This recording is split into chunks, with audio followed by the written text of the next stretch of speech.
বিয়ের পর টান ৮ মাস আমার স্বামী আমাকে একটা কথাই বারবার বলতো, যাই হোক না কেন কখনো আমাদের খাটের নিচে তাকাবা না। বিয়ের পর থেকেই আমাদের ঘরে একটা অদ্ভুত নিয়ম ছিল, আমার স্বামী কখনো আমাকে, এমনকি বাসার কাজের লোককেও কখনো খাটের নিচে ঝাড়ু দিতে দিত না। সে বলতো ওটা নাকি খুব পবিত্র জায়গা। আমি তাকে ভালোবাসতাম তাই কখনো প্রশ্নও করিনি।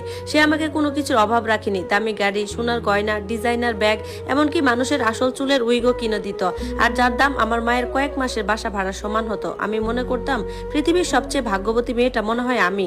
বিনিময়ে সে শুধু একটা কথাই চাইতো, আমি যেন কখনোই খাটের নিচে না তাকাই। ভয়েস এন্ড ভিডিও জান্নাত স্টোরি। সে বলতো তার দাদু সেখানে পূর্বপুরুষদের শক্তিশালী এক তাবিজ লুকিয়ে রেখেছেন, কোন স্ত্রী যদি সেটা দেখে ফেলে তাহলে নাকি সংসার ভেঙে যাবে। আমি এসব বিশ্বাস করেছিলাম কারণ আমি তাকে অনেক বিশ্বাস করতাম। কিন্তু গতকাল সবকিছুই বদলে গেল।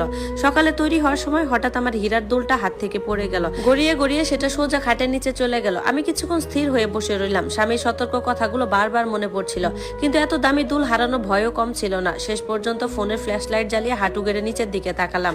আমি ভেবেছিলাম শুধু ধুলো বা কোনো পুরনো বাক্স দেখতে পাবো, কিন্তু যা দেখলাম তাতে আমার শরীর ঠান্ডা হয়ে গেল। খাটের নিচের কার্পেটটা খুব নিখুঁত ভাবে কাটা, তার নিচে মোটা কাঁচ বসানো, আর সেই কাঁচের নিচে ছিল একটা উজ্জ্বল ভূগর্ভস্থ ঘর, যেখানে একজন গর্ভবতী নারী শুয়ে আছেন। সে ধীরে ধীরে শ্বাস নিচ্ছিল। আমি ভালো করে তাকাতেই বুকটা কেঁপে উঠল। মেয়েটা দেখতে হুবহু আমার মতো, একই মুখ, একই চোখ, সবকিছু আমার মতোই, এমনকি আমার গালের ছোট্ট জন্মদাগটাও তার মুখে লেগে আছে। হঠাৎ সে চোখ খুলল, আমার দিকে তাকিয়ে খুব কষ্ট করে মাত্র দুটি শব্দ বলল, আমাকে বাঁচাও। আমি আর এক মুহূর্ত দেরি করিনি, তাড়াতাড়ি ব্যাগ গুছিয়ে দরজার দিকে দৌড় দিলাম। কিন্তু বাইরে বের হয়ে দেখি দারোয়ান গেট বন্ধ করে তালা লাগিয়ে দিয়েছে।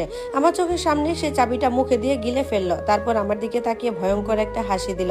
ঠিক তখনই বাইরে ভেসে এলো আমার স্বামীর গাড়ির হর্নের শব্দ। সে ফিরে এসেছে। আমার স্বামীর গাড়ির দরজা বন্ধ হওয়ার শব্দটা যেন মৃত্যুর ঘন্টা বাজিয়ে দিল। আমি শেষবারের মতো দারোয়ানের দিকে তাকিয়ে চিৎকার করলাম, দরজাটা খুলুন। লোকটা হেসে বলল, আজ রাতেই নতুন জীবন শুরু হবে ম্যাডাম। ঠিক তখনই আমার স্বামী ঘরে ঢুকলো, তার মুখে আগের মতোই শান্ত হাসি, আর বলল, শেষ পর্যন্ত তুমি দেখেই ফেলেছো। আমি কাপা গলায় বললাম, ওই মেয়েটাকে? সে কোনো উত্তর দিল না। ধীরে ধীরে খাট সরিয়ে কাচের ঢাকনাটা খুলে দিল। গর্ভবতী মেয়েটি আমার দিকে তাকিয়ে ফিসফিস করে বলল, পালাও, ও আমাকে নয় তোমাকেও মারবে। আমি কিছু বুঝে ওঠার আগেই আমার স্বামী পকেট থেকে একটা ইনজেকশন বের করলো। দুঃখিত, এবার তোমার পালা। আমার দিকে তেড়ে এলো। আমি দৌড়ে পালাতে শুরু করলাম। পুরো বাড়িটা যেন এক একটা গোলক ধাঁধা, যেদিকেই যাই একই করিডোর, একই দরজা। হঠাৎ একটা ঘরের দরজা খুলতেই আমার বুকটা হিম হয়ে গেল। ভেতরে সারি সারি কাচের কফিন, প্রতিটি কফিনে শুয়ে আছে আমি। কেউ স্কুল ড্রেস পরে, কেউ বিয়ের শাড়িতে, কেউ গর্ভবতী অবস্থায়। সবাই দেখতে হুবহু আমার মতো। প্রতিটি কফিনের উপর একটি করে তারিখ লেখা। সবচেয়ে শেষ কফিনে আজকের তারিখ, আর সেটি ছিল খালি। পেছন থেকে স্বামীর কণ্ঠ ভেসে এলো, প্রতিবার একই ভুল করে ওরা খাটের নিচে তাকায়, তারপর নতুন একজন আসে আর পুরনো জন কফিনে চলে যায়। আমি পেছনে ঘুরতে সে আমার হাতে ইনজেকশন ঢুকিয়ে দিল। চোখগুলো ঝাপসা হয়ে আসছিল। ঠিক তখনই নিচের ঘরে বন্দি মেয়েটি নিজের শেষ শক্তি দিয়ে একটা লাল বোতাম চাপলো। বিকট সাইরেন বেজে উঠলো। মুহূর্তের মধ্যে পুরো বাড়ি কাঁপতে শুরু করলো।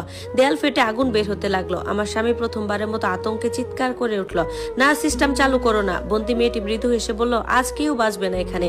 এক প্রচন্ড বিস্ফোরণে পুরো ভূগর্ভস্থ অংশ ধসে পড়তে শুরু করলো।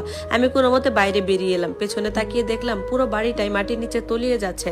পুলিশ পরে ধ্বংসস্তূপ থেকে বহু নারীর কঙ্কালও উদ্ধার করলো, কিন্তু আমার স্বামীর কোনো লাশ পাওয়া গেল না। সবাই ভাবলো সে হয়তো মারা গেছে। 6 মাস পর এক রাতে আমি নতুন শহরে নতুন জীবন শুরু করেছি।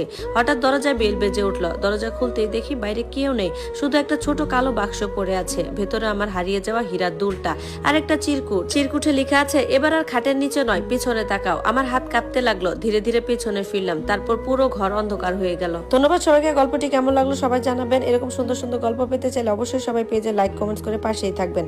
ততক্ষণ সবাই ভালো থাকুন, সুস্থ থাকুন, আর আমার সাথেই থাকুন। ধন্যবাদ।